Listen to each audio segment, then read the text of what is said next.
দর্শক বন্ধুরা, আপনারা দেখছেন West Bengal news YouTube channel সাদা বাংলায় রাজনীতির কথা। সরাসরি চোখ রাখবো আজকের বাছাই করা 10টি গুরুত্বপূর্ণ খবরে।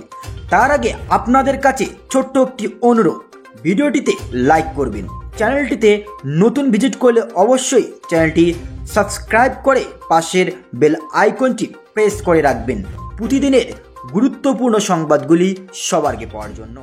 প্রদোতকে রাজা নামের কলঙ্ক বলার পরও রেবতীকে ক্ষমা করলেন বুবাকরা। 5 ফেব্রুয়ারি তৃতীয় প্রতিষ্ঠাতা দিবসে শক্তি দেখাবে তীব্রমাতার দল।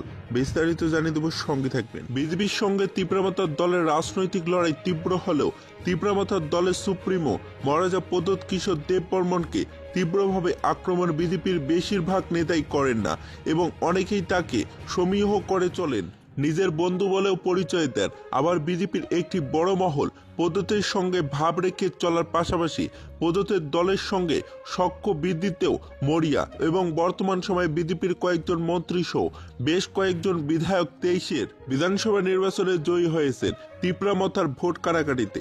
তারপরও বিজেপির যে কয়েকজন নেতা রয়েছেন কট্টর তীব্রমাতা বিরোধী সুযোগ পেলেই তীব্রমাতা সুপ্রিমোকে তীব্র বাক্যবাণে বিদ্রোহ করলেন। তাদের মধ্যে অন্যতম হলেন রাজ্যের পূর্ব আসনের সাংসদ রেবতী ত্রিপুরা এবং সোমবারও করমছড়াতে একটি সভাতে বক্তব্য রাখতে গিয়ে সাংসদ রেবতী ত্রিপুরা তীব্রমাতা দলের তীব্র সমালোচনা করে দলের সুপ্রিমো প্রদোত বিক্রম বিরুদ্ধে আক্রমণ স্বনিত করে তাকে রাজা নামে কলঙ্ক বলেও অভিহিত করেছিলেন এবং প্রশ্ন তুললেন তার রাজনৈতিক অবস্থান নিয়েও। সোমবারে সাংসদ রেবতী ত্রিপুরার করা আক্রমণাত্মক বক্তব্যের জবাব প্রদোত বিক্রম মাণিক্য দেববর্মা সরাসরি না দিল মঙ্গলবার জাতির জনক মহাত্মা গান্ধীর শহীদ দান দিবসে গান্ধীজিকে স্মরণ করে নাম না করে সাংসদ রেবতী ত্রিপুরাকে ইঙ্গিত করে জবাব দিন।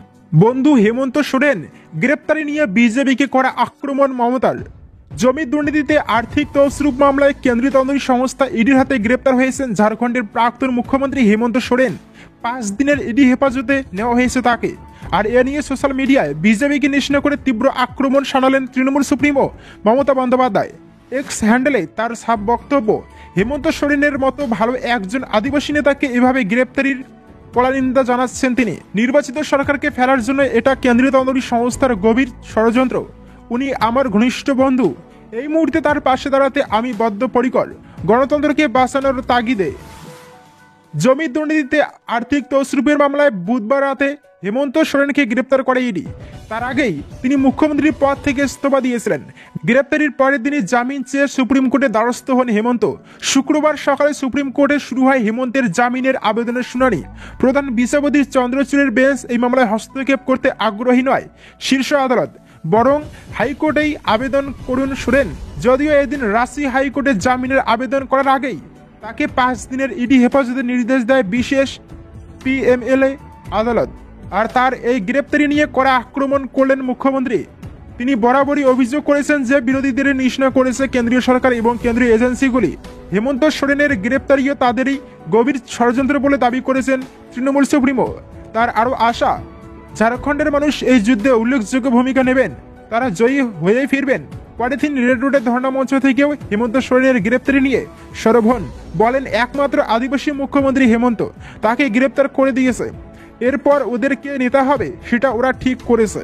এখন শুনছি ওদের ফ্লাইটও নাকি বন্ধ করে রেখেছে। বিজেপি করায় তালিকায় নাম নেই, ভোটার লিস্টে কারচুপির অভিযোগে সরব শুভেন্দু অধিকারী।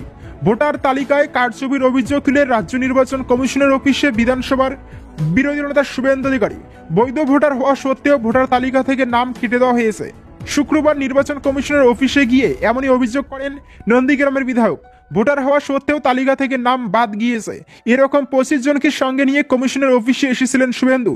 তার দাবি, ভোটার তালিকা থেকে নাম বাদ যাওয়ারা সবাই ডায়মন্ড হারবার লোকসভা কেন্দ্রের বাসিন্দা এবং এরা বিজেপি কর্মী হিসাবে পরিচিত। উদ্দেশ্য প্রণোদিতভাবেই নাম বাদ দেওয়ার ঘটনা ঘটানো হয়েছে বলে অভিযোগ। এই কাজে বিডিও, এসডিও এমনকি জেলা শাসকরাও জড়িত বলে অভিযোগ করেছেন শুভেন্দু অধিকারী। নির্বাচন কমিশনকেও তোপ দেখেছেন শুভেন্দু।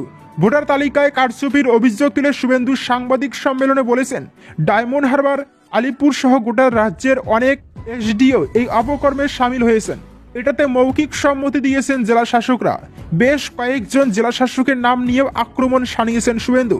এরই মধ্যে কিছু জেলা শাসক তা আটকানোর চেষ্টা করেছে বলেও জানিয়েছেন তিনি।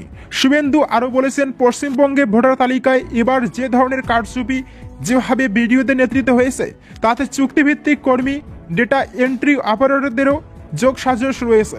সংগঠিতভাবে এই অপরাধ করা হয়েছে। এই ঘটনা ভারতেও কোথাও হয়নি। ভোটার লিস্টে কারচুপিকে ডায়মন্ড হারবার মডেল আখ্যা দিয়েছেন শুভেন্দু অধিকারী। তার দাবি, রাজ্যের 42টি আসনে কম বেশি এই ঘটনা ঘটেছে। রাজনৈতিকভাবে বাদ যাওয়া ভোটারদের যাতে তালিকায় অন্তর্ভুক্ত করা হয়, সেই দাবিও এদিন কমিশনের কাছে জানিয়েছেন শুভেন্দু। এ বিষয়ে তিনি বলেছেন, যাদের নাম বাদ পড়েছে তাদের অন্তর্ভুক্ত করার দাবি জানিয়েছি কমিশনে। এখন দেখার কমিশন এই বিষয়ে কি পদক্ষেপ নেয়।